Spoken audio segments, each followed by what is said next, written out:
नमस्कार. भगवान योगेश्वरांना प्रणाम करून उपस्थित प्रेक्षकांना अभिवादन करून मी व्याख्यानाला प्रारंभ करीत आहे. माझा आजच्या व्याख्यानाचा विषय आहे क्रांतिचंद्र चंद्रशेखर आझाद. भारतभूच्या स्वातंत्र्यास्तव तळहातावर शिर घेऊन चेतविली तुम्ही नवी प्रेरणा संघटनेच्या सामर्थ्यातून. सविता तुम्ही चंद्रमा तुम्हीच योगी तुम्ही दधीची. सविता तुम्ही चंद्रमा तुम्हीच योगी तुम्ही दधीची.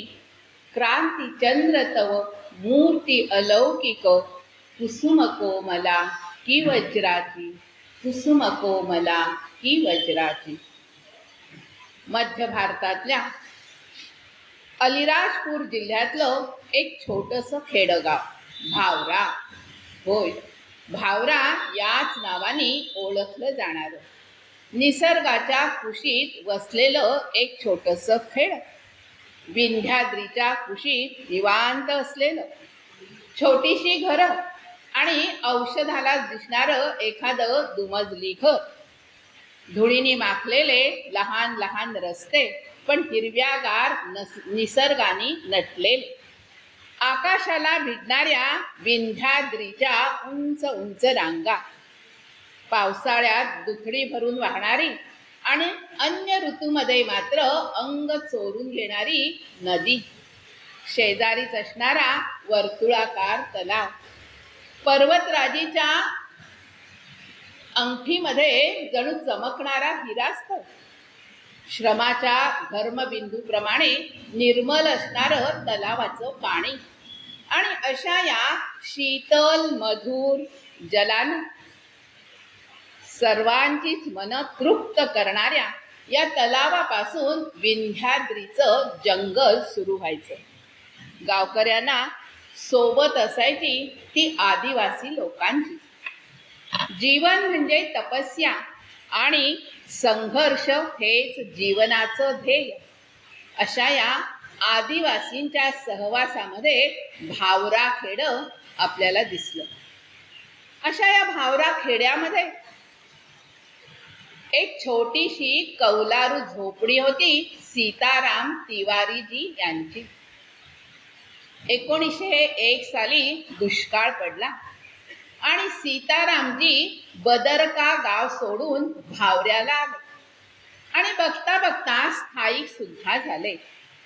दुधाचा व्यवसाय सुरू केला. गाई गुरं घेतली. व्यवसाय पोटापुरता कसा बसा चालला होता. आणि मग सीतारामजींनी आपली पत्नी जगरानी देवी यांना बोलावून घेतलं. जगरानी देवी सुखदेवाला बरोबर घेऊन भावऱ्याला आल्या. आता मात्र सीतारामजींच्या चंद्रमोळी झोपडीला जणू घर पण प्राप्त झालं होतं. थोड्या दिवसामध्ये झोपडीत एक लहान मूल जन्माला आलं. मुलगा झाला. दिवस होता 23 जुलै 1906. नाव ठेवलं चंद्रशेखर. आता झोपडीमध्ये मात्र सुखदेव आणि चंद्रशेखर लहानाचे मोठे होत होते. दोन्हीही मुलं दिसामासाने वाढत होती. घरामध्ये दूध दुभतं होतं. व्यवसाय चांगला चालला होता. पण म्हणतात ना, आनंदाचे दिवस अगदी कापरासारखे उडून जातात नाही का. बघता बघता 5-6 वर्ष आनंदात गेली आणि पुन्हा एकदा दुष्काळाने तोंड वर काढलं. गोठ्यामधला गुरांचा जो काही ताफा होता तो मरून जाऊ लागला. गोठा रिता झाला. व्यवसाय बंद पडला. तिवारीजी आणि जगरानी देवी यांचे चेहरे निस्तेज झाले, म्लान दिसू लागले. आता पुढे काय, मोठं प्रश्नचिन्ह दोघांच्याही चेहऱ्यावर दिसू लागलं. प्रश्न भेडसावू लागला. परिस्थिती बदलली होती पण स्वभावामध्ये मात्र यत्किंचितही बदल झाला नाही. स्वाभिमानी आणि हट्टी हा जो स्वभाव होता तो मात्र तसाच राहिला. घरामध्ये मात्र वस्तूंची चणचण भासू लागली होती. अनेक गोष्टी घरातून गायब झाल्या होत्या. परिस्थिती बदलली. पुन्हा एकदा म्हणते, परिस्थिती बदलली, पण स्वभावामध्ये मात्र यत्किंचितही बदल झाला नाही. असाच एक त्यांच्या आयुष्यामध्ये घडलेला अंगावर रोमांच आणणारा एक प्रसंग आपण ऐकणार आहोत. संध्याकाळची वेळ होती. जगरानी देवी हातात रिकामी वाटी घेऊन घरातून बाहेर पडल्या. बाहेर पडवीमध्येच खाटेवरती सीतारामजी बसले होते. सीतारामनी ते पाहिलं. काही वेळाने जगरानी देवी ती वाटी पदराखाली लपवत लपवत आवाज न करता घरात प्रवेश करणार. तेवढ्यात सीतारामनी पाहिलं आणि म्हणाले, काय आणलं आहे वाटी? जगरानी देवी शांतपणे म्हणाल्या, थोडंसं मीठ आणलंय शेजारच्या काकूंकडून. उद्या मी घरी आणलं की परत करीन त्यांचं त्यांना. नाही, आत्ताच्या आत्ता मिठाची वाटी त्यांच्या घरी परत करा. पण पण जगरानी देवी चाचरत चाचरत म्हणाली, पण नाही आणि बीण नाही. आत्ताच्या आत्ता मिठाची वाटी परत करून या. सीतारामजी पुन्हा गरजले. जगरानी देवींचा स्वभाव वाद घालण्याचा नव्हता आणि वाद घालूनही त्या क्षणी काही उपयोग नव्हता. जशा जगरानी देवी घरी आल्या होत्या तशाच त्या मिठाची वाटी घेऊन पुन्हा बाहेर पडल्या. वाटी परत करून रिकाम्या वाटीने त्या घरी परतल्या. सीतारामजी म्हणाले, मिठाशिवाय स्वयंपाक झाला तर काही बिघडणार नाही. आणि पुढे कित्येक दिवस, जवळजवळ 1 आठवडा बिनमिठाचा स्वयंपाक सीतारामजींच्या घरी होत होता. पण कोणाचीही तक्रार म्हणून नव्हती.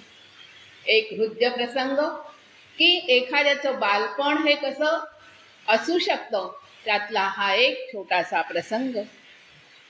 पुढे 4 दिवस मिठाशिवाय स्वयंपाक होतच होता. पण विचार करून करून मात्र आता सीतारामजींची मती कुंठित झाली होती. व्यवसाय तर बंद पडला होता. घरात वस्तूंची तर चणचण होती. काय करावं हे मात्र त्यांना सुचत नव्हतं. शेवटी मनात विचार आला, नोकरी करावी की काय? पण कशी करणार? नोकरी म्हणजे शेवटी काय आहे? गुलामी.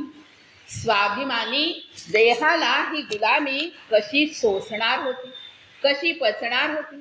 पण अखेर शेवटी हो नाही करता करता सीतारामजींनी एका रखवालदाराची नोकरी स्वीकारली. बागेचे रखवालदार म्हणून सीतारामजींनी नोकरीला सुरुवात केली. पगार होता महिना 5 रुपये. तेवढाच बुडत्याला काडीचा आधार मिळाला नाही का? प्रामाणिकपणाने सीतारामजींनी नोकरी सुरू केली. बागेचा काया पालट करून टाकला. डोळ्यात तेल घालून बागेची राखण होऊ लागली. फळा फुलांच्या चोऱ्या थांबल्या. माळ्याला सुद्धा थोडासा वचक बसला आणि बघता बघता पेरूच्या बागेनी सुद्धा बाळसं धारण केलं. झाडं पेरूनी लगडून गेली, झाडं फुलांनी बहरून गेली.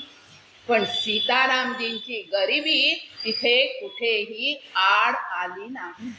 ते उपाशी असत, दिवस दिवस उपाशी राहून बागेची रखवाली करत असत. पण कधी झाडाचा एखादा पेरू खाण्याची इच्छा त्यांच्या मनात निर्माण झाली नाही की तिथला भाजीपाला कधी त्यांनी घरी म्हणून नेला नाही. एकदा राखण करीत असताना एक प्रसंग घडला की तहसीलदार त्या बागेच्या दाराशी येऊन थांबले. तहसीलदार असतो, त्याच्याबरोबर मोठा सरकारी लवाजमाही होता.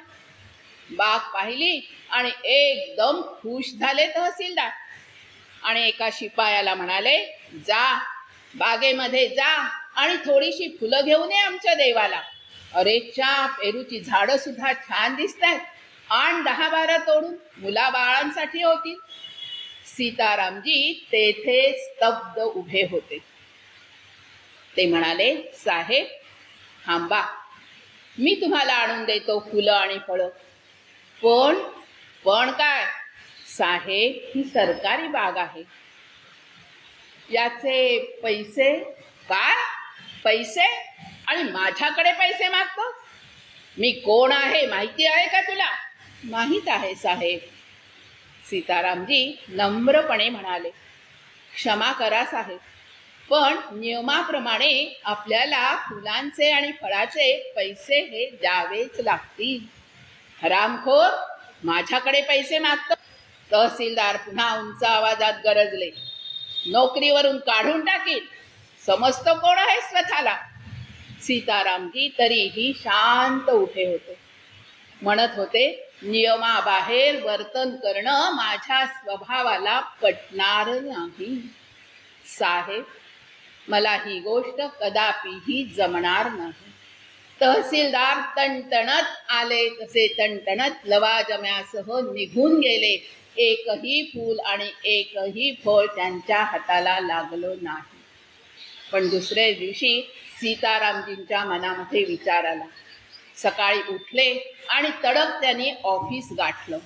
ऑफिसमध्ये गेल्यानंतर त्यांनी तहसीलदारांच्या समोर उभे राहून क्षमा मागितली. सांगितलं की मी आपल्या नोकरीचा राजीनामा देण्यासाठी आपल्या समोर उभा आहे. नमस्कार करून म्हणाले, साहेब, मी नोकरी सोडणार आहे हे आपल्याला सांगण्यासाठी आलो आहे. तरी सुद्धा तहसीलदारांची मान वर झाली नाही. खाली मान घालूनच ते गरजले, का? कशासाठी नोकरी सोडत आहात?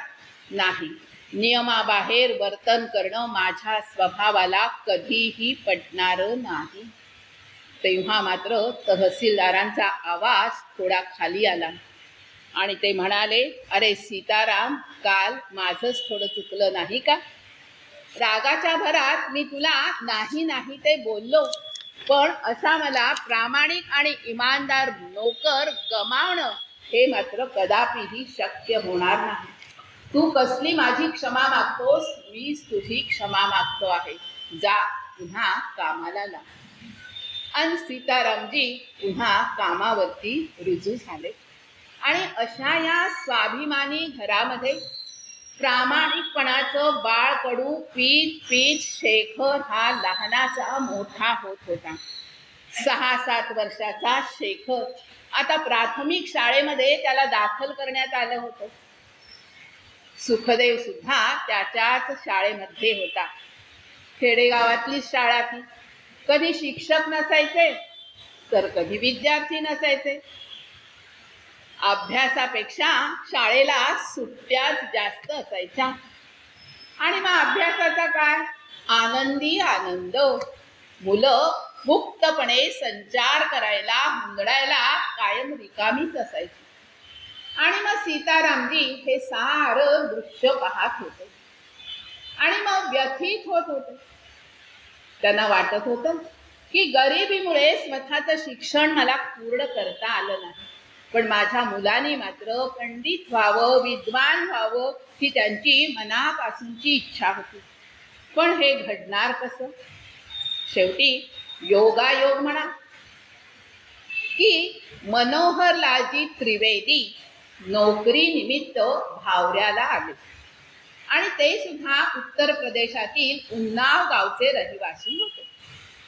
तिवारी घराण्याशी त्यांचा अगदी दूरचा संबंध होता. पण खेडेगावात आल्यानंतर ते प्रथम तिवारीजींना भेटले. बोलता बोलता त्रिवेदी आणि तिवारीजी यांचं मित्रत्वाचं नातं झालं. घरी येणं जाणं वाढलं आणि मग बोलता बोलता तिवारीजींनी आपल्या मुलांच्या शिक्षणाचा विषय त्यांच्या समोर काढला. मनोहरलालजी तयार झाले. दोन्ही मुलांचं शिक्षण घरातच सुरू झालं. शिक्षणाला सुरुवात झाली. त्रिवेदींचं वय होतं अवघं 16 वर्षाचं. पण स्वभाव मात्र अतिशय लाघवी, आवाज गोड पण वजनदार. आणि मग मन लावून ते दोघांना शिकवू लागले. सुखदेव शिकताना अगदी रमून जायचा. तल्लीन होऊन जायचा. पण चंद्रशेखरचं लक्ष मात्र अभ्यासात मुळीच नसायचं. त्याला अभ्यासाची मुळी गोडीच नव्हती. सारखी चुळबुळ चुळबुळ आणि स्वभाव मुदात्याच थोडकं. खेळाकडे अधिक लक्ष. साहजिकच मनोहरलालजींना जवळ छडी बाळगावी लागायची. कधी कधी धाक म्हणून आणि कधी कधी मारायची वेळ आलीच तर जवळ असावी म्हणून. एकदा काय झालं, शिकवणी संपली आणि शिकवणीच्या शेवटी मनोहरलालजी दोघांना म्हणाले, आता मी तुमच्या दोघांची परीक्षा घेणार आहे. सुखदेवला त्याचं काहीच वाटलं नाही. तो आपला आवरून सावरून लक्ष देऊन अभ्यास करू लागला. पण शेखरला मात्र त्या परीक्षेची ना भीती ना भय. प्रश्नोत्तर सुरू झाले. मनोहरलालजी प्रश्न विचारत होते. शेखर कधी उत्तर द्यायचा कधी नाही. सुखदेवानी मात्र सगळ्या प्रश्नांची उत्तरं बरोबर दिली बरं का. आणि मग शेखरचं लक्ष आहे की नाही हे पाहण्यासाठी मनोहरलालजींनी मुद्दामच एक चुकीचा शब्द उच्चारला. चुकीचा शब्द उच्चारल्याबरोबर सुखदेवानी नम्रपणे शिक्षकांना म्हणजेच मनोहरलालजींना सांगितलं आणि त्यांची चूक त्यांच्या लक्षात आणून दिली. पण शेखर मात्र संतापला आणि म्हणाला, आमची चूक झाली तर आम्हाला शिक्षा, आम्हाला छडी, आणि आता यांची चूक झाली तर. आणि असा विचार मनात येताच मागचा पुढचा कसलाही विचार न करता शेखरनी जवळच असलेली छडी उचलली आणि मनोहरलालजींच्या मांडीवर सपकन मारली. हे पाहता सीतारामजी संतापले, शेखरच्या अंगावर धावून गेले. पण मनोहरलालजींनी त्यांचा हात वरचेवर पकडला. सीताराम संतापाने लाल झाले होते. गधड्या, गुरुजींना मारतोस, त्यांच्यावर हात उगारलास तरी कसा. शेखर सुद्धा संतापला होता. तोही तेवढ्याच उंच आवाजात म्हणाला, आमची चूक झाली तर आम्हाला हे मारतात, छडी देतात, आणि मग त्यांची चूक झाली तर त्यांना नको का शिक्षा. शेखरचं हे बोलणं ऐकून मात्र दोघेही थक्क झाले. मनोहरलालजी आणि तिवारीजी एकमेकाकडे फक्त पाहत उभे राहिले. क्षणभर कोणाला काय बोलावं हे सुचेनासं झालं. अशा या सडेतोडपणाने नटलेल्या बालपणाचं रूप होतं या शेखरचं. हा म्हणता दिवाळी आली. उत्साहाचं वातावरण सगळीकडे पसरलं. घरं अंगणं सारवली जाऊ लागली. दारामध्ये रांगोळ्या खुलू लागल्या. आकाश कंदील प्रकाशू लागले आणि फुलबाजा उडू लागल्या. सीतारामजींनी सुद्धा मुलांसाठी वेगवेगळ्या रंगाच्या फुलबाजा आणल्या, काड्याच्या पेट्या आणल्या. संध्याकाळची वेळ झाली. दिवे लागण झाली. शेखर मित्रांबरोबर अंगणामध्ये छान खेळत होता. हातामध्ये एक काड्याची पेटी होती, ती त्यांनी उजळली. दुसरा एक मित्र आला, त्याच्याकडे लाल रंगाची काडी होती, त्यांनी ती उजळली. तिसरा मित्र आला, त्याच्याकडे पिवळ्या रंगाची काडी होती, त्यांनी ती उजळली. आणि हा म्हणता हे सगळं दृश्य पाहून शेखरच्या मनामध्ये वीज चमकावी तशी एक कल्पना उमटली. तो म्हणाला, एक काडी पेटवली तर एवढा प्रकाश होतो, मग सगळ्या काड्या एकदम पेटवल्या तर केवढा मोठा प्रकाश पडेल, किती मज्जा येईल. आणि मग एखादी गोष्ट करण्याची कल्पना जर त्याच्या मनामध्ये आली तर ती करूनच दाखवणार, असा हा शेखरचा हट्टी स्वभाव होता. मग अशा एक एक काड्या उजळण्यापेक्षा सगळ्या काड्या आपण एकदम उजळून टाकूया, काय मज्जा येईल. क्षणभर सगळे मित्र एकमेकांकडे पाहू लागले. सर्वजण विचारात पडले. त्याच्या विचारांनी भारावून गेले आणि म्हणाले, खरंच खूप मज्जा येईल नाही का, खूप मोठा प्रकाश पडेल नाही का. पण कोण पेटवेल या सगळ्या काड्या एकदम? आता बाजू मात्र अंगावर येतात प्रत्येक मित्राने आपलं अंग हळूहळू काढून घ्यायला सुरुवात केली. कल्पना छान आहे, पण धग मात्र कोण सहन करणार? आणि हात भाजला तर कोणाचीही पुढे यायची हिम्मत होत नव्हती. ते पाहून शेखर म्हणाला, हात तुमची भेकड कुठले, एकाचीही हिम्मत नाही? नाही होत आमची हिम्मत. पण तुझी तरी आहे का ही हिम्मत? मित्रांनी विचारलं. असल्याशिवाय काय बोलतो आहे मित्रा? शेखर गरजला. आणि त्या सगळ्या पेट्या एकदम सगळ्या काड्या उजळवून दाखवतो. शेखरनं बोलल्याप्रमाणे त्या क्षणीच करून दाखवलं. एकदम अंधार उजळला. सगळीकडे झगझगीत प्रकाश पडला. काड्यांचा तो जीव काय, क्षणभरात सगळ्या काड्या पेटल्या. तशा त्या शांतही झाल्या. पण त्याच्या धगिनी मात्र शेखरच्या हाताला खूप ठिकाणी भाजून गेल्या. पण त्याला कुठे होती त्याची पर्वा? विजयाच्या नशेमध्ये तो इतरांकडे पाहून खदखदा हसत होता. सगळेजण त्याच्या भाजलेल्या हाताकडे पाहून विव्हळत होते. पण शेखर मात्र वेगळ्याच समाधानाने हसत होता, हसवत होता. शेखरचं वय चाललं होतं.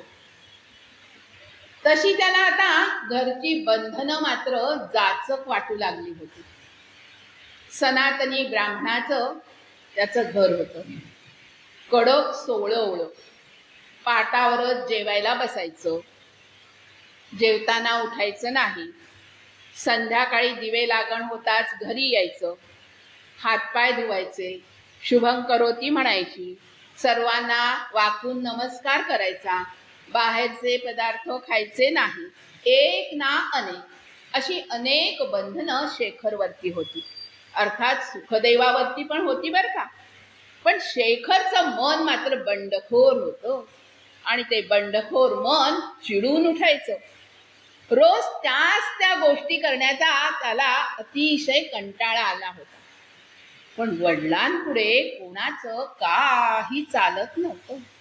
मनामध्ये विचार चक्र सुरू होती. आणि मग असाच एक विचार त्याच्या मनामध्ये चमकून गेला. दूर कुठेतरी जायचं. आणि मग या विचारानेच तो आनंदून जाऊ लागला. आणि तो विचार त्यांनी प्रत्यक्षात आणण्याचे बेत सुद्धा रचायला सुरुवात केली. 10-11 वर्षाचा हा शेखर शाळेसाठी म्हणून घरातून निघायचा आणि तळ्याकाठी जाऊन मनसोक्त मित्रांबरोबर खेळत राहायचा. भिल्लांच्या मुलामध्ये रमून जायचा. तिरकमठा, बाण, धनुष्य इत्यादी घेऊन पक्ष्यांना टिपायचा. नेमबाजीमध्ये भिल्लांच्या पोरापेक्षा सुद्धा तो आता तरबेज बनला होता, निपुण झाला होता. शेखरच्या या नेमबाजीच्या पराक्रमाची वार्ता आता तिवारीजींच्या कानावर येऊन थांबली, थडकली. आणि त्यांना जशी ही बातमी समजली तसा त्यांनी कपाळाला हात मारून घेतला. आपल्या मुलांनी शिकावं, मोठं व्हावं, विद्वान व्हावं, पंडित व्हावं. पण त्यांचे हे मनसुबे सगळे पूर्ण लयाला गेले होते. त्यांचं मन निराश झालं होतं. आणि तेवढ्यातच एक घटना घडली. मनोहरलालजींनी अलिराजपूरला बदली झाल्याची बातमी सांगितली. तिवारीजींना थोडंसं हायसं वाटलं. भिल्लांच्या वस्तीतलं जाण्याचं याचं वेळ तरी सुटेल. आणि म्हणून शेखरला त्यांनी मनोहरलालजींच्या बरोबर त्यांच्याबरोबर शिक्षणासाठी पाठवण्याचा निर्णय घेतला. अर्थात शेखर मनोहरलालजींच्या बरोबर अलिराजपूरला गेला. थोडंफार शिक्षण घेतलं नाही असं नाही, पण शिक्षणामध्ये फारसा रसही नव्हता. शिक्षण संपलं आणि नोकरी करावी असा विचार आता शेखरच्या मनामध्ये आला. नोकरी सुरू झाली, पण त्याचं लक्ष मुळी नोकरीत लागेच ना. नोकरी म्हणजे काय तर गुलामी, आणि ही जीवघेणी गुलामी त्याच्या स्वभावात न बसणारी होती. होय बा करून मान खाली घालून साहेबाच्या पुढे वाकणं हे कधीही शेखरला जमलंच नाही. आणि त्याच वेळी अजून एक घटना घडली. मोतीलाल या मोत्याच्या व्यापाऱ्याशी चंद्रशेखरची भेट झाली. थोड्याफार गप्पा झाल्या, मैत्री झाली, आणि मग शेखरनी एक ठाम निर्णय घेतला आणि एके दिवशी कोणालाही न सांगता, नोकरीचा राजीनामा न देता, मनोहरलालजी कामावर हजर नाहीत ही संधी साधून शेखरने अलिराजपूर सोडलं आणि त्यांनी मुंबईचा रस्ता धरला. मुंबापुरीचं ते भव्य दर्शन त्या चिमुकल्या डोळ्यामध्ये तो साठवत होता. मुंबईची दोन रूप पाहून तो चकित होत होता. एकीकडे उंचच उंच इमारती, पैशाचा छनछनाट, विजेचा झगमगाट, आणि दुसरीकडे तर मजुराला राहायला असणारी खुराडी, रॉकेलचा धूर ओकणाऱ्या त्या चिमण्या, आणि खुराड्यासारखी त्या घरात राहणारी ती माणसं. मुंबईच्या जीवनाचाही त्याला आता थोड्याच दिवसात उबग आला होता. अलिराजपूरचं जीवन किती छान होतं नाही का, असं त्याचं मन त्याला सांगू लागलं. त्याचीही त्याला आठवण झाली. पण जीवनाला वळण लागण्यासाठी काहीतरी बंधन हे आवश्यक असतं, असं त्याचं दुसरं मनच त्याला सांगू लागलं. स्वातंत्र्याच्या आनंदाला कर्तव्याची किनार ही असलीच पाहिजे. घराचं महत्व त्याला पटलं होतं. आई वडिलांची आठवण येत होती. सीतारामजींचा प्रेमळ सहवास त्याला पुन्हा पुन्हा आठवत होता. पण स्वाभिमानी मन घरी जायला मात्र बिलकुल तयार नव्हतं. विचार करता करता वडिलांचे शब्द त्याला आठवले की संस्कृत शिकून मोठं पंडित व्हावं, विद्वान व्हावं असं मला वाटतं. आणि मग ते शब्द आठवत आठवत बनारसला जाण्याचा आणि संस्कृत शिकण्याचा विचार शेखरच्या मनामध्ये घोळू लागला. शेखर मुंबईच्या स्टेशनवरती आला. तिकीट न काढताच बनारसच्या गाडीमध्ये बसला. बनारसकडे गाडी धावू लागली आणि मुंबई मागे पडू लागली. शेखर तर नाहीस तू? प्रश्न ऐकून शेखर जागच्या जागी खिळून राहिला. अनोळखी गावामध्ये सुद्धा नावाने हाक मारणारा मनुष्य इथे मला कसा भेटला, याच विचारामध्ये शेखर होता. शिवविनायक मिश्र या व्यक्तीने शेखरच्या पाठीवर हात ठेवला आणि शेखरच्या संस्कृत शिकण्याची तात्पुरती तजवीज केली, सोय लावली. शेखरचं आता संस्कृतचं अध्ययन बनारसला सुरू झालं. लघुकौमुदी, अमरकोश पाठ करण्याचा शेखरनी थोडाफार प्रयत्न केला, पण मुळातच अभ्यासाची गोडी नव्हती. आणि पाठ स्वभाव कसा होता तर पाऱ्यासारखा चंचल. एका ठिकाणी एक क्षण उभं राहणं हे शेखरला कधी जमलंच नाही. पाठ करण्याची गोष्ट तर दूरच राहिली. एकही श्लोक धड पाठ होईना. एक चरण एका श्लोकाचा आणि दुसरा चरण चौथ्या श्लोकाचा. एकूणच काय, अभ्यासाचा आणि पाठांतराचा असा आनंदच शेखरने अनुभवला. शिक्षणाची सुरेख संधी चालून आली होती. मिश्राजींनी सोय केली होती. आता थोडंसं सुरळीत चाललं आहे असं शेखरलाही कुठेतरी कानोसा घेत घेत वाटत राहिलं होतं. पण तेवढ्यात देशामध्ये एक झंझावात सुटलं. सारा देश खवळून निघाला.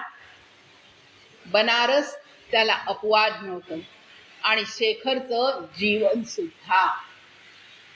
दिवस होता 13 एप्रिल, वैशाख महिना. वैशाखी, एक काळाकुट्ट दिवस. जालियनवाला बागेत रौलॅक ॲक्टच्या निषेधाची सभा होती.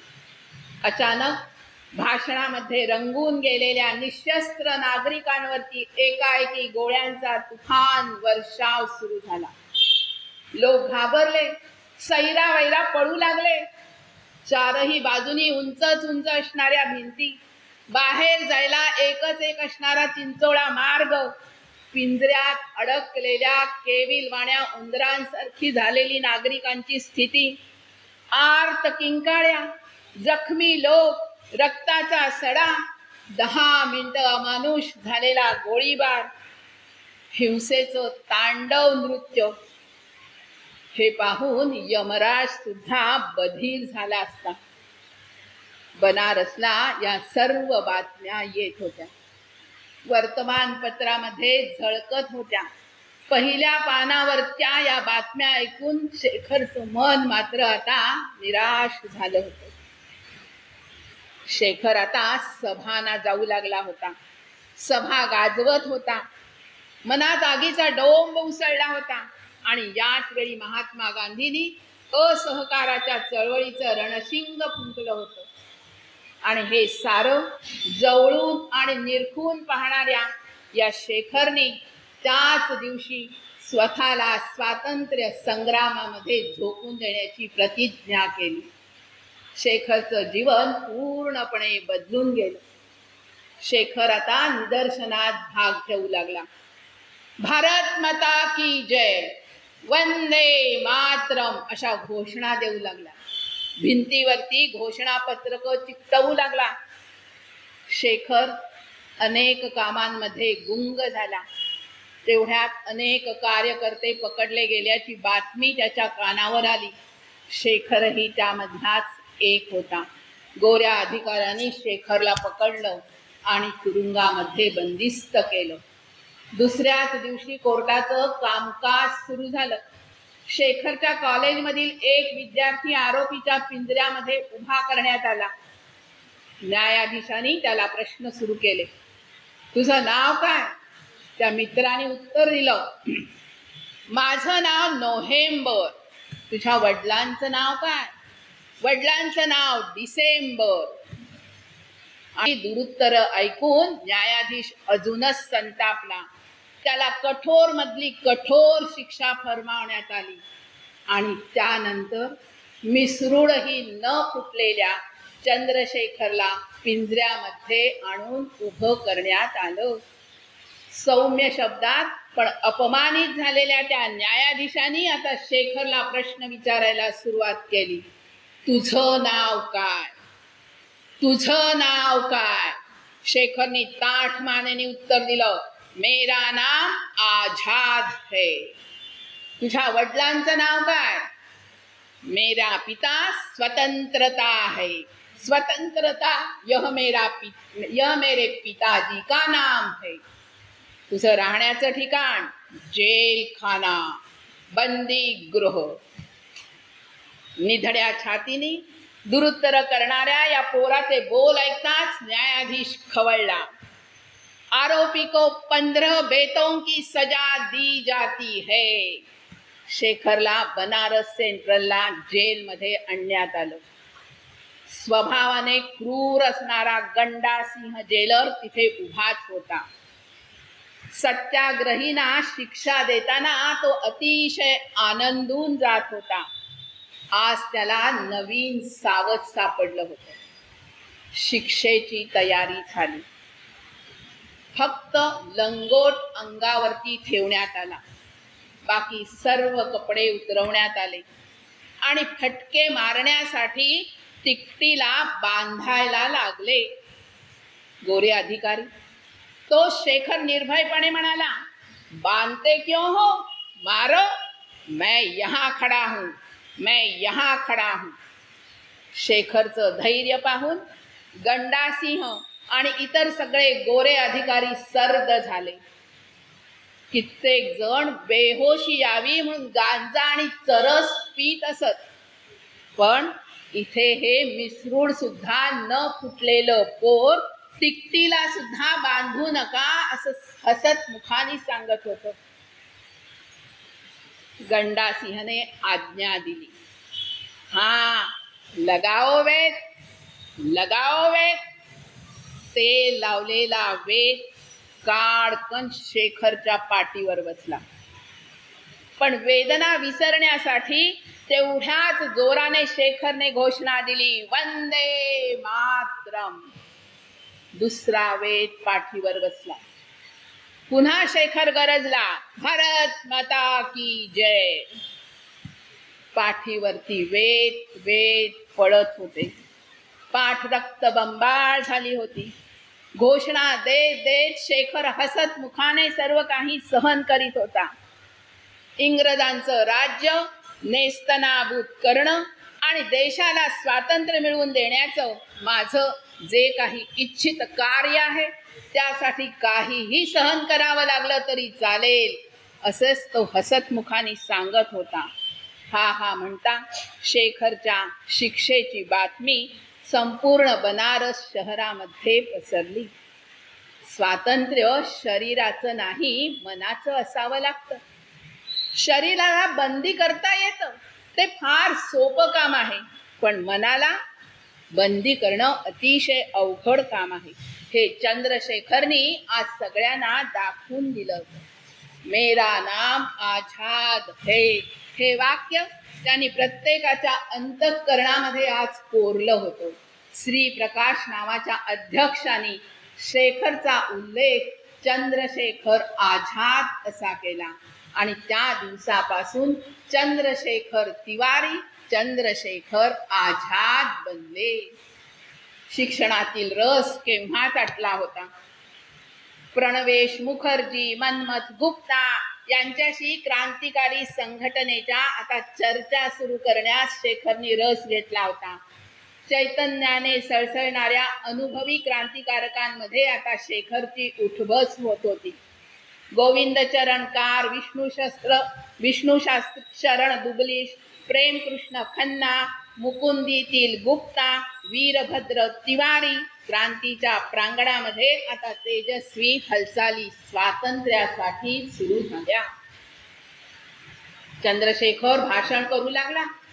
माझ्या दृष्टीनं देशाला स्वतंत्र करणं हे सर्वात जास्त महत्वाचं आहे आणि ते कार्य करीत असताना मी पाप पुण्याचा विचार कधीच करणार नाही. गोरगरिबांचं रक्त शोषून गब्बर झालेल्या या धनाढ्यांना लुटण्यामध्ये कसलं आलं आहे पाप? त्यांनी काळ्या मार्गाने जमवलेला हा पैसा देश बांधवांचाच नाही का? आझादांचं देशप्रेमाने ओथंबलेलं असे हे विचार ऐकून दुर्गा प्रसाद आणि इतरही क्रांतिकारक अगदी भारावून जात होते. आणि अशाच भाषणातून चंद्रशेखरांच्या मनामध्ये सरकारी खजिना लुटण्याची एक कल्पना चमकून गेली. 9 ऑगस्ट 1925 साल उजाडलं. तो दिवस रात्री ठरल्याप्रमाणे सारे जण साथीदारांसह लखनौच्या अलीकडच्या स्टेशनावरती हजर झाले होते. गाडी स्टेशनवर असतानाच खजिना लुटणं हे तसं धोक्याचं होतं. साथीदारांच्या कदाचित ते जीवावर सुद्धा बेतलं असतं आणि म्हणून पंडितजींच्या आज्ञेनुसार त्याच्यामध्ये थोडासा बदल करण्यात आला. योजना बदलली. गाडी स्टेशनावर यायची वेळ होताच सगळे सावरून बसले. तशी फारशी गाडीला गर्दी नव्हती बरं का. स्टेशनवर एकाएकी चैतन्य संचारलं. डब्यात घुसण्यासाठी सगळ्यांची एकच धावपळ सुरू झाली. अशफक गर्दीमध्ये वाट काढीत काढीत दुसऱ्या डब्यात शिरला. अशफाक राजेंद्र लाहोरी, सचिंद्रनाथ बक्षी दुसऱ्या डब्यातल्या तिसऱ्या दरवाजातून आत शिरले. अन्य तिघेही दुसऱ्याच डब्यात शिरले. कारण गाडीची साखळी ओढण्याचं काम त्या तिघांवरती सोपवण्यात आलं होतं. इतर सर्व साथीदार तिसऱ्या डब्यामध्ये विखरून विखरून बसले होते. कोणाचा कोणाला मागमूस सुद्धा नव्हता. अर्थातच सर्वजण शांतपणे आपापलं कार्य करण्यासाठी सज्ज झाले होते. संध्याकाळची वेळ झाली. गडद अंधाराचं राज्य सुरू झालं. काकोरी स्टेशन जवळ जवळ येऊ लागलं. तेवढ्यात अशफकानी साखळी ओढली. कच कच करत गाडीचे ब्रेक लागले. धक्का देत देत गाडी थांबली आणि गाडी उभी राहता सारे साथीदार एकदम खाली उतरले. आपल्याला काहीच माहीत नाही अशाच चेहऱ्याने एकमेकाकडे पाहत होते. अशफाक मनमथनाथ गारडाच्या डब्याकडे गेले. राजेंद्र लाहोरीने आझादाला घेऊन इंजिन गाठलं आणि तिथे पोहोचताच हवेमध्ये गोळीबार केला.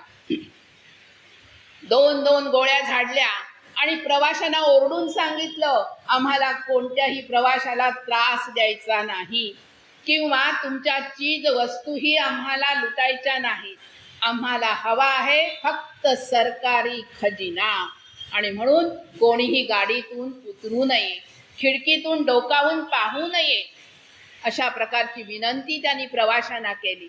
पुन्हा एकदा हवेत गोळीबार केला. गार्ड खाली उतरताच त्याच्याही तोंडावरती पिस्तूल रोखून ठेवलं. दोघे तिघे गार्डाच्या डब्यात शिरले. खजिन्याची वजनदार लोखंडी पेटी तिजोरी ढकलली आणि गाडीच्या खाली टाकली. तिजोरी खाली पडताच हातोड्याचे जोरदार घाव त्याच्यावरती पडले. सगळ्या गोष्टी अगदी सावधानतेने होत होत्या.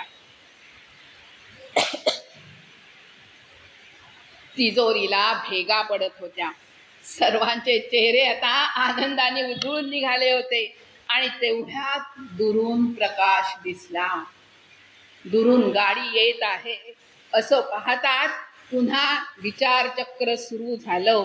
येणारी गाडी सैनिकांची असेल तर कसा लागणार आपला निभाव? अंधाराचा फायदा घेऊन पळून जायचं की काय? हा तर शुद्ध पळकुटेपणा ठरेल. मनानं उचल खाल्ली. फार तर काय होईल? गोळीबार होईल आणि आपण सारे एका दमात यमसदनाला जाऊ. पण संकटाला सामोरं जाताना आलेलं मरण आम्हाला शहीदांच्या पंक्तीला नेऊन बसवणारं असेल. हळूहळू गाडी जवळ जवळ येत चालली होती. तेवढ्यात रामप्रसादांच्या लक्षात आलं, पंजाब मेल आहे. शस्त्रे लपवून ठेवा, हातोडा खाली टाका, शांत उभे राहा. वाटलं पाहिजे की जणू काही हे उतारू आत्ताच गाडीतून उतरून उभे राहिले आहेत. नाटक करण्यात मध्ये सुद्धा क्रांतिकारक किती तयार होते पहा.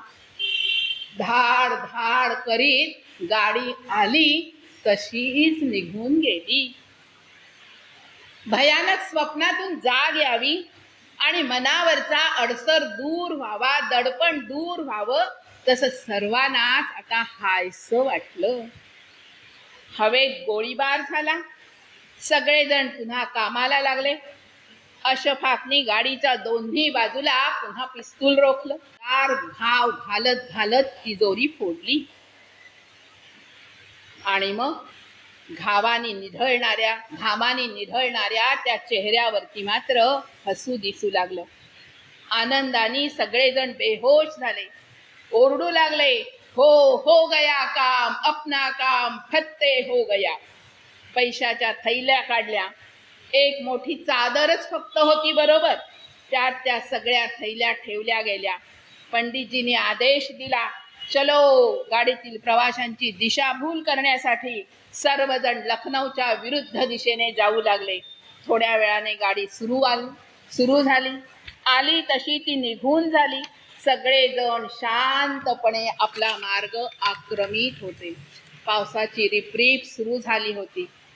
चामड्याच्या थैल्यातील पैसे काढून घेण्यासाठी सर्वजण एका विशिष्ट ठिकाणी थांबले.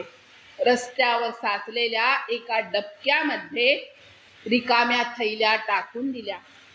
चौक की बाजू से चलो अशी आज्ञा मिळताच सर्वजण विखरून लखनौ चौकाच्या दिशेने चालू लागले. गजबजलेल्या व्यापारी पेठेच्या दिशेने निघाले. पैसे सुरक्षित ठिकाणी ठेवले गेले. सर्वजण ठरलेल्या ठिकाणी स्थानापन्न झाले. रात्र झाली. मनमथनात आणि आझादांची मात्र काही सोय लागली नव्हती. ते एका बागेमध्ये, झाडाखालच्याच असणाऱ्या एका बागेवरती शांतपणे झोपी गेले होते. सरकारी तिजोरी, सरकारी खजिना लुटण्याचं त्यांचं स्वप्न आज सार्थ झालं होतं, पूर्ण झालं होतं. सकाळी जागे झाले. तोच पेपर विकणाऱ्या एका मुलाच्या आरोळीने इंडियन टेलिग्राफ या इंग्रजी वर्तमानपत्रामध्ये पहिल्याच पानावरती बातमी छापून आली होती. काकोरीजवळ क्रांतिकारकांनी रेल्वेतील सरकारी खजिना लुटला.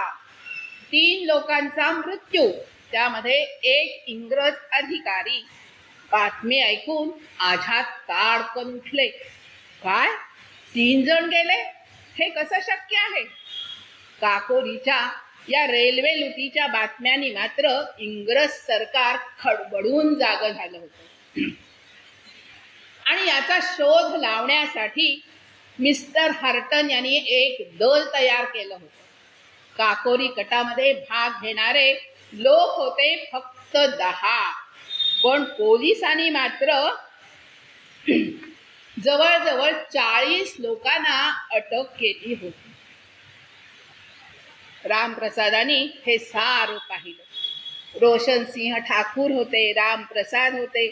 बघता बघता 24 लोकांवरती खटला दाखल करण्यात गेला. आझाद, बक्षी आणि अशफाक हे 3 फरारी म्हणून घोषित करण्यात आले. गोऱ्या इंग्रज अधिकाऱ्यांच्या तावडीतून ते पसार झाले होते. पण आता आझादांनी वेषांतर केलं. संन्यासाची भगवी कफनी परिधान करून ते आता हिंडू लागले. नदीच्या तीरावरील तिमरपुरा गावाशी ते आता समरस झाले होते. रस्त्याने जात असतानाच अचानक एका पोलिसांनी त्यांना अडवलं आणि विचारलं, ए, कोण आहेस रे तू? आझाद तर नाहीस ना? आझादांचा तपास लागत नव्हता. सरकारी इनाम मोठं जाहीर झालं होतं आणि म्हणून त्या मोहिमेच्या किंवा त्या इनामाच्या मोहाने पोलिसांनी खडा टाकून पाहिलं. अचानक आलेल्या प्रश्नाला आझादांनी सुद्धा तेवढ्याच सहजतेने उत्तर दिलं. हा, मी आझादच. आम्ही बैरागी माणसं, आझादच. आम्हाला कोणती बंधनं असणार? हनुमंताचे आम्ही भगत, पूजन करतो, भजन करतो, भिक्षा मागत मजेत राहतो. मग आम्ही आझादच नाही का? अच्छा, म्हणजे तूच तर आझाद आहेस वाटतं.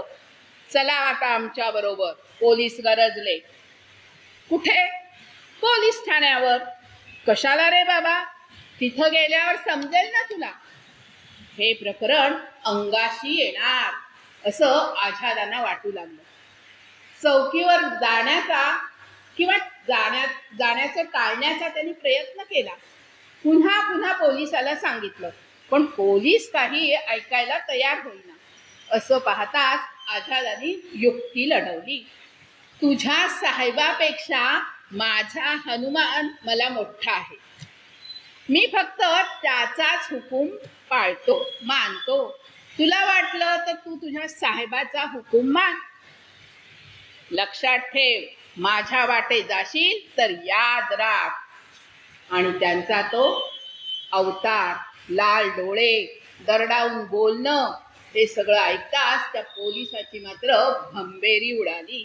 ते काही बोलायच्या आतच आझाद मागे वळून न पाहता वाऱ्याच्या वेगाने पसार झाले.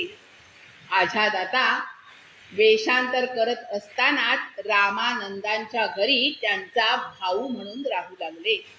मोटार दुरुस्तीचं काम त्यांनी शिकलं आणि मोटार चालवण्याचं शिक्षण सुद्धा त्यांनी घेतलं. सिराजुद्दीन आणि काळू पुरोहित हे त्यांना शिकवित होते. गुरूंबद्दल त्यांच्या मनात नितांत आदर होता. हिंदू मुसलमान भेदभाव मनात नव्हताच. एक दिवस सिराजुद्दीन बेचैन असल्याचं शेखरांच्या मनामध्ये आलं. आपण अडचणीत आहात का? तशी अडचण नाही, पण पण काय, घरामध्ये मुलीचं लग्न ठरलंय. पैशाची अडचण आहे का? नाही. मग काय? अहो, ओरछाहून तूप आणायचं आहे. 18 शेराची 2 पिंप भरून तूप आणायचं आहे. कस्टम अधिकाऱ्याचा डोळा चुकवून आणि जंगलातल्या वाटेने. एवढंच ना? तुम्ही काही काळजी करू नका. इतरांना अवघड वाटलेली गोष्ट आझादांसाठी आव्हानच असायचं. आणि मग त्यांनी रामानंदांना बरोबर घेतलं. 18 शेराची 2 पिंपाची कावड तुपानी भरलेली खांद्यावरती घेऊन 14-15 मैलाचं जंगलातलं अंतर काटत काटत कस्टम अधिकाऱ्यांचा डोळा चुकवत सिराजुद्दीनच्या घरी तूप लग्नाच्या आधी 8 दिवसच पोचलं. वज्रादपि कठोराणी मृदूनि कुसुमादपि. अशा कितीतरी घटना त्यांच्या आयुष्यातील आपल्याला सांगता येतील. म्हणता म्हणता 5 एप्रिल 1927चा दिवस उजाडला. काकोरी कटाच्या निकालाची तारीख उद्यावर येऊन ठेपली होती. तुरुंगातील सर्वांनी अखेरचं प्रीती भोजन घ्यायचं ठरवलं. भावनांनी ओथंबलेला एक एक घास ते एकमेकांना भरवीत होते. गाडीत बसत होते आणि मुखाने गाणी गात होते. मुखामध्ये गाणी होतं, सरफरोशी की तमन्ना अब हमारे दिल में है, देखना है जोर कितना बाजुए कातिल में है. न्यायालयातलं गंभीर वातावरण. बचाव पक्षाचे वकील सुद्धा चिंताक्रांत झाले होते. काय काय शिक्षा होणार? जीवाचं रान करीत सर्वजण उभे होते निकाल ऐकण्यासाठी. शिक्षा फरमावली गेली. पंडित रामप्रसाद, राजेंद्र लाहोरी, रोशन सिंग ठाकूर यांना फाशी. सचिंद्रनाथ यांना जन्मठेप. मन्मथनाथ यांना 14 वर्षे कारावास. प्रेक्षकामध्ये प्रक्षोभ उसळला, पण क्रांतीवीरांवर त्याचा काहीही परिणाम झाला नाही. आता शेवटची भेट म्हणून फक्त हृदयात क्षणभर कालवा कालव झाली. लाहोरी हसत हसत म्हणाले, मित्रांनो, मला तुमचं वाईट वाटतं रे. फाशी दिली की आम्ही तिघे मुक्त होऊ, पण तुम्हाला मात्र तुरुंगात खितपत पडण्याची शिक्षा ठोठावली आहे. वकील जवळ जाऊन क्रांतिकारकांची समजूत काढत होते, पण प्रत्येकाच्या मुखी वाक्य एकच होतं, हा माझ्या आयुष्यातला सर्वात भाग्याचा दिवस आहे, सोनेरी क्षण आहे. फासावर जात असताना सुद्धा मुखामध्ये असं वाक्य येण्यासाठी केवढं धाडस लागतं पहा. काकोरीच्या क्रांतिकारकांना फाशी होऊ नये म्हणून देशव्यापी आंदोलन चालू होतं. सर्वांचेच प्रयत्न मात्र अयशस्वी ठरले होते. 17 डिसेंबरचा दिवस उजाडला. लाहोरी प्रसन्न मनाने फाशीच्या पटांगणाकडे चालले होते. कसे प्रिय व्यक्तीला आनंदाने भेटायला जावं, अगदी त्याच थाटामध्ये. चेहरा प्रसन्न, मन प्रसन्न. खटका दाबला गेला, फळी सरकली आणि क्षणार्धात देह नाही आत्मा परमात्म्यामध्ये विलीन झाला. काकोरीचा पहिला बळी गेला. त्यानंतर 19 डिसेंबर रामप्रसाद फाशीच्या तख्तावर चढले. तिसरा आरोपी होता प्रभात. आपल्याच कपड्यानिशी फासावर जाण्याची इच्छा करणारा अखेर त्यांनी फाशीच्या तख्ताचं चुंबन घेतलं आणि तो हसत हसत फासावर चढला. अशफाचं शव अंत्यविधीसाठी आगगाडीने शहाजहानपूरला नेलं जात होतं. अनेकांनी त्याचं अंत्यदर्शन घेतलं. तेवढ्यात सुटाबुटातील एक व्यक्ती हातात कंदील घेऊन तेथे आला. अशोक ज्या डब्यामध्ये चिरनिद्रा घेत होता त्याच डब्यामध्ये ते गेले. अशोकांचा चेहरा दाखवण्याची त्यांनी विनंती केली. चेहऱ्यावरचं आवरण दूर होताच डोळे पाणावले. 3 वेळेला सलाम केला आणि कोणाकडेही न पाहताच न रेंगाळताच ते म्हणाले, हा हा मी आलोय अशोका. ते पुन्हा कधीच आले नाही. हे आझाद तर नव्हते? होय, ते आझादच वेषांतर करून आले होते. 19 तारीख उजाडली. रोशन सिंह ठाकूर वंदे मातरम घोष करत फासावर चढले. ओंकाराचा जप करत अनंतामध्ये विलीनही झाले. 1929 साल बघता बघता उजाडले. ते अशांतता निर्माण करणारच ठरलं. सभागृहामध्ये बॉम्ब टाकण्याची योजना एकमुखाने निश्चित झाली. चंद्रशेखरांच्या मनामधली ती कल्पना प्रत्यक्षात येण्यास कितीसा वेळ. कामाची चक्र फिरू लागली. आझादांनी भगतसिंगांना बरोबर घेतलं. बॉम्बची चाचणी घेतली. विधिमंडळामध्ये विधान भवनामध्ये प्रवेश घ्यायचा तर वेषांतर करणं हे आवश्यकच होतं. भगतसिंगांनी खाकी हाफ पॅन्ट परिधान केली, शर्ट घातला, गरम कोट अंगात चढवला, 2 बॉम्ब कागदामध्ये गुंडाळून कोटाच्या आतल्या खिशामध्ये नीट ठेवले. एक पिस्तूल घेतलं आणि काडतुसांचं मॅगझिन खिशाला लावलं. हिरवी फेस हॅट डोक्यावरती ठेवली. बटुकेश्वर दत्तांनी सुद्धा तसाच पोशाख केला. जयदेव कपूर आधीच त्या पोशाखामध्ये उपस्थित झाले होते. प्रत्येकाजवळ आपापल्या प्रवेश पत्रिका होत्या.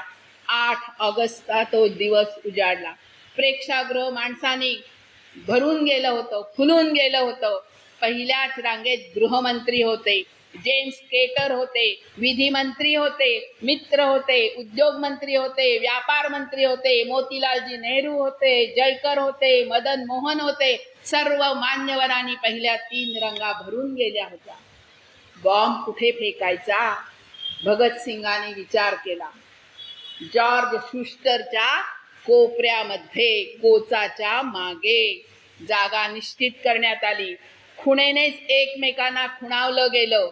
दत्तांना कल्पना दिली, बटुकेश्वर दत्तांना कल्पना दिली आणि त्या क्षणाची ते वाट पाहत उभे राहिले. 12:40 झाली. विठ्ठलबाईंनी भाषणाला सुरुवात केली. मी आता पब्लिक सेफ्टी बिलावरील निर्णय देण्यास उभा आहे. त्यांचे शब्द हवेत विरतात न विरतात तोच भगतसिंह झटकन पुढे आला, खिशातला बॉम्ब काढला आणि म्हणाला, 45 वंदे मातरम. मातृभूमीला नमस्कार केला, कठड्यावर वाकला आणि वंदे मातरम अशी मोठ्याने घोषणा केली. 45 अंशाचा कोन करून जोराने बॉम्ब जमिनीवरती आपटला. कानठळ्या बसवणारा एकच आवाज विधिमंडळात सभागृहात दुमदुमला. टेबलं मोडली, काळ्या धुरानी सभागृह भरून गेलं. जॉर्ज शुस्टर बोलता बोलता घायाळ होऊन खुर्चीतून खाली पडला. तेवढ्यात पिस्तुलानी पुन्हा गोळीबार केला. बटुकेश्वर दत्तांनी पत्रक फेकली आणि ठरल्याप्रमाणे काम फत्तेच झालं. या अशा आता या, खुशाल या, आम्हाला पकडा, मी देशाबद्दलचं माझं कर्तव्य पूर्ण केलं आहे. हातातलं पिस्तूल त्यांनी खुर्चीवर टाकलं आणि भगतसिंग स्वतः होऊन इंग्रज अधिकाऱ्यांच्या स्वाधीन गेला. जॉन्सननी दत्ताला ताब्यात घेतलं. केवढं हे धाडस, केवढं हे धैर्य, ब्रिटिशांना आव्हान देणार. बॉम्बस्फोटाने आता विधिमंडळ तर हादरूनच गेलं होतं. क्रांतिकारक संघटनेचं भविष्य मात्र आता थोडंसं हेलकावे खाऊ लागलं होतं. कारण प्रत्यक्षात पावलोपावली आता चंद्रशेखरांना अडचणी दिसू लागल्या. विश्वासघात शब्द कानावरती पडू लागले. हितशत्रूंची षड्यंत्र रचली जाऊ लागली. आझादांना या सगळ्यांनी आता घेरून टाकलं होतं. 7 ऑक्टोबर 1930 साल उजाडलं. भगतसिंग, दत्तगुरू, राजगुरू आणि सुखदेव यांना फाशीची शिक्षा.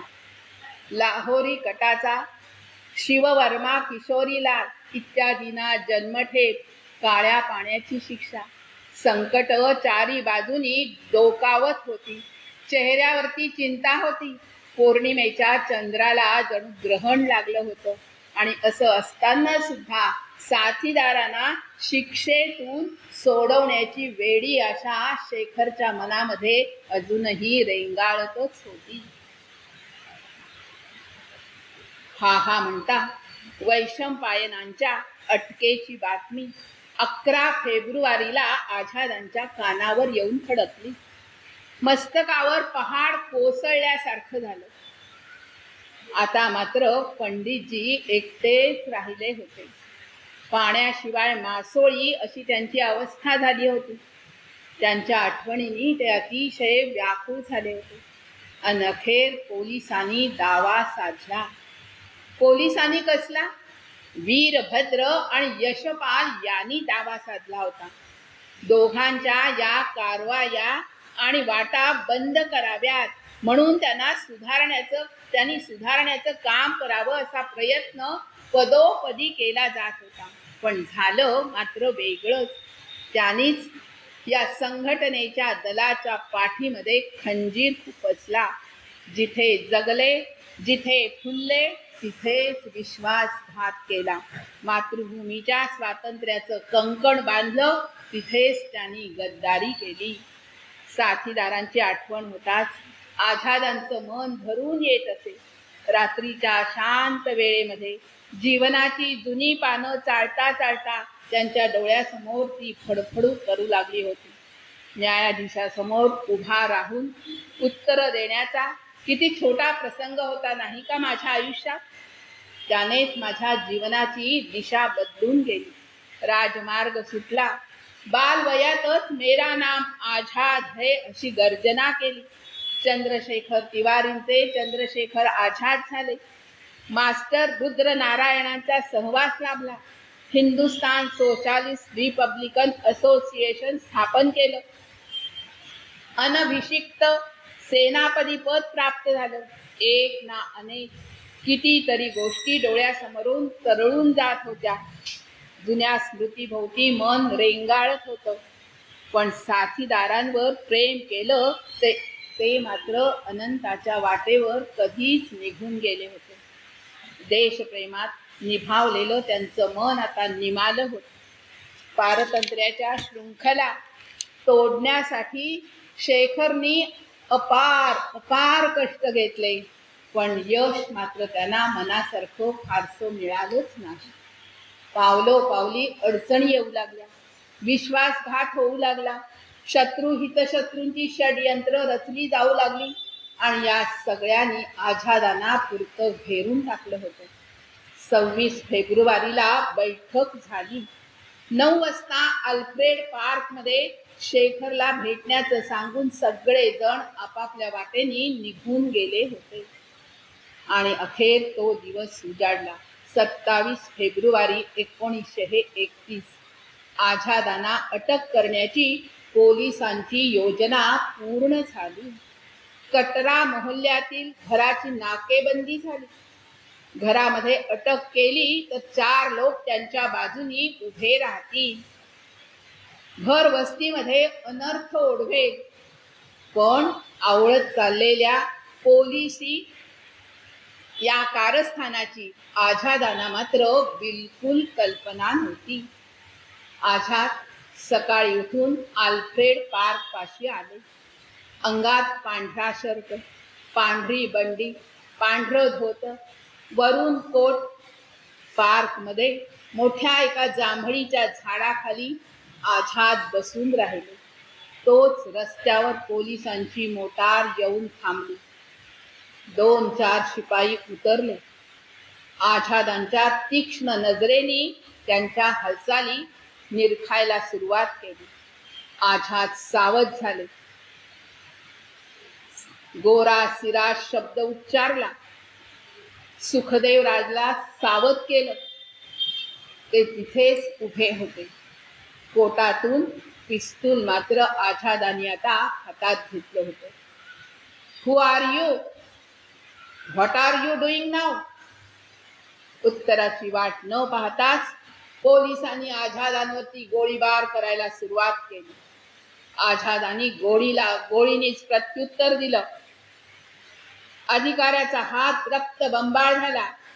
पिस्तूल खाली पडलं. झाडाच्या मागे पोलीस अधिकारी लपले, पण त्यांनी मारलेल्या गोळ्यांनी आझादांच्या मांडीला मात्र जखम झाली. हाडाचा चक्काचूर झाला. आता त्या लपलेल्या पोलिसांनी झाडा मागून आझादाला सुरुवात केली. तेव्हा आझाद ओरडून म्हणाले, मैं हिंदुस्तानी कुत्तों पर अपनी गोलियां नहीं नष्ट करूंगा. जवळजवळ 20-22 मिनिटं ही लढाई चालू होती. एकटे आझाद लढत होते, प्राणपणाने झुंजत होते. तीनही बाजूनी गोळ्यांचा वर्षाव होत होता. शेवटची गोळी फक्त आता शिल्लक राहिली होती. म्हणू लागले, जिवंतपणी मी इंग्रज सरकारच्या हाती कधीच सापडणार नाही. प्रतिज्ञा त्यांनीच आठवली. माता पित्यांची आठवण झाली. मातृभूमीला लवून नमस्कार केला.